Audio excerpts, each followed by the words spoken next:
How do you manage like a good work culture? I talk to every employee every day. Yeah, well, it's the first thing I do in the morning is I take my coat off, I start my computer, I do one quick accounting thing, and then I walk through the dealership and say good morning to everybody. Today I have the pleasure of speaking with Greg Flom, dealer principal of Westwind Honda. Thanks for joining me on today's episode of Encourage. Happy to be here. Well, because it's my store, so yeah. I'm happy to be here. Well, we came to you.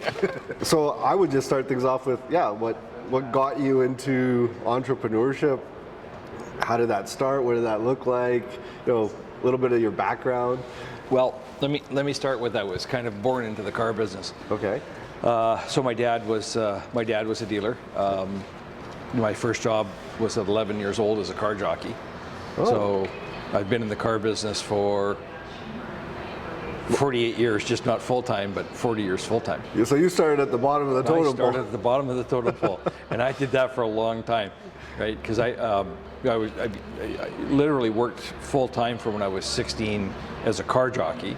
I used to finish school, go to school, go to work, and I used to work 6 days a week. So when I was 17, my dad bought a dealership, and as soon as I graduated, I started working in the parts department. So then you worked for your dad at that dealership? I did, and then my dad sold the dealership when I was 27 years old. Okay. And sold me with it, and so I worked for the next owner, but at a different store. He was a multi-franchise dealer, so I worked, he transferred me to his Chevrolet store. Oh. And I worked for him for a bit. And after a couple of years, I left there, and I worked at a small used car dealership. We used to sell 1,500 cars a year. Oh wow! So very small. It'd be bigger. Petite. It'd be bigger than most of the dealerships in Lethbridge would be.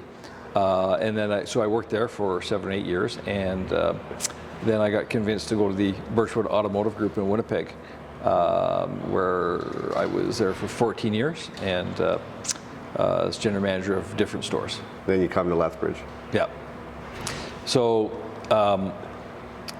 I got an opportunity to buy in. Now, opportunities to buy into a dealership are far and few between. They're really expensive to get into.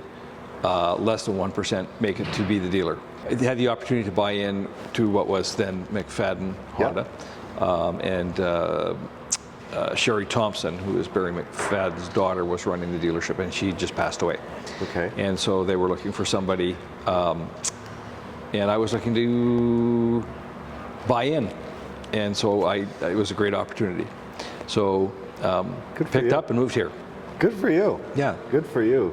So you made the 1% cut? I made the 1% cut. I did. Yeah. How do you manage like a good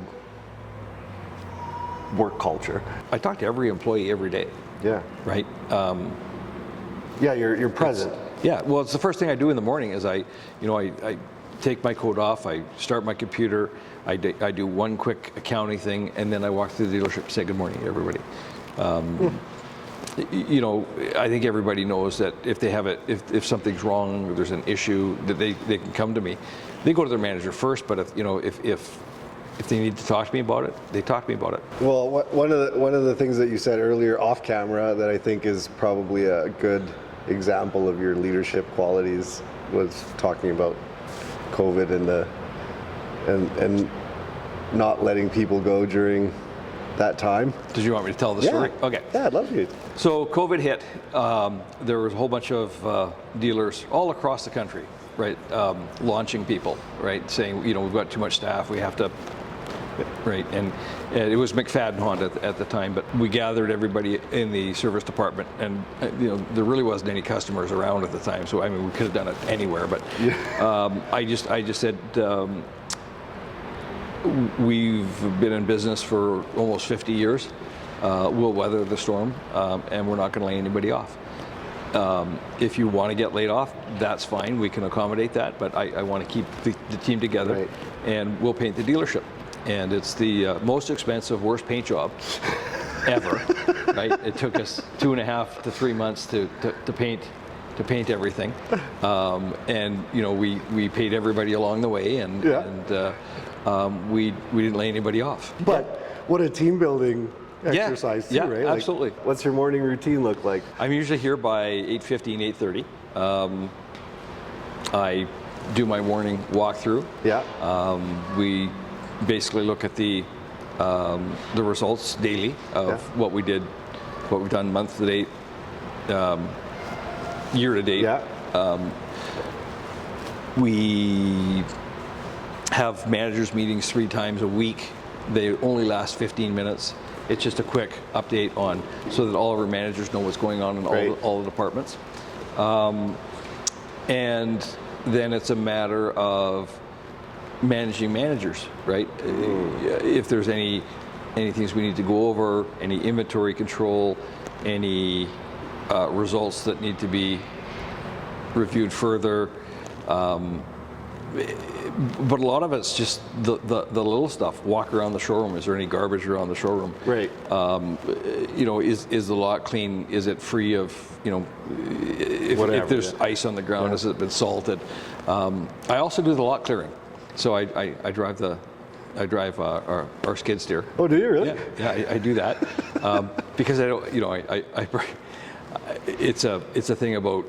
I mean, I've been driving tractors when I was a car jockey when I was like 12 years old.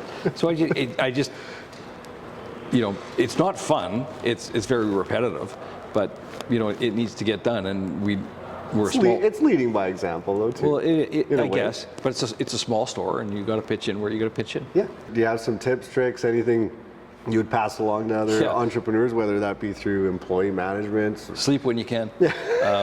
Because when you get up at 3 o'clock in the morning, you go, oh shit. Right. Right. It's true story. Yeah. Sleep when you sleep can. when you can. It's like having a baby. Yeah. Right. Everybody can relate to that, right? Yeah. Your baby wakes up at 3 o'clock in the morning. You're not sleeping. Yeah. Right. When you think of things that haven't happened, or things that could happen, or things that need to be done, and you get up and you start writing this stuff down, and then your mind starts going, and then you next thing you're going to work, right? And at 2 o'clock you're crashing. Well, have a nap. Yeah. Right. But it's crazy, all the things that you have to think about, and you're caring for more than just yourself and your business.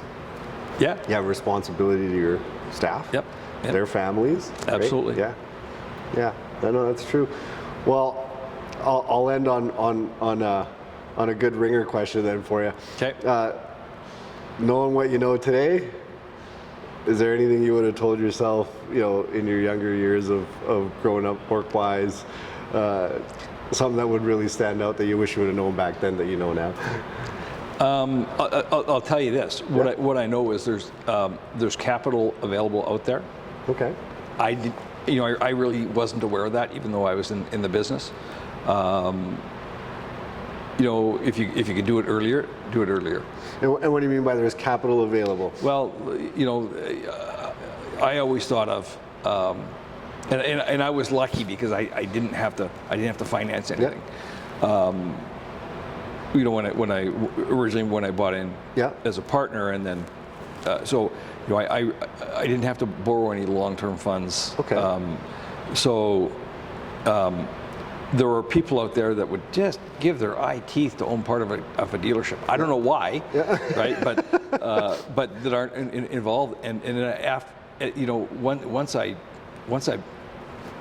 became the owner, people came to me and said, I would lend you money. I would have, right? There's just, I had my finance guy come to me, and like my investment guy, he said, I've got people that would have lent you money. Right. Interesting. And I was just like, private capital. Yeah, private capital. And there actually is a lot of that. Yeah, and I was oblivious to it, right? And really, if I would have known that 20 years ago, right, I probably would have bought a store 20 years ago. Yeah, there's capital out there. I like that. That's actually a good. That's a tip and something to tell yourself when you're younger. Yes. I appreciate your time today, Greg. That was Pleasure's mine. That was a really good chat. Thank you. I like that. Quite enjoyed that. And I got to learn a few things from you. I did, though. Yeah. I got to Now, learn. can we work on your golf swing? No, well, that's a whole other story, bud.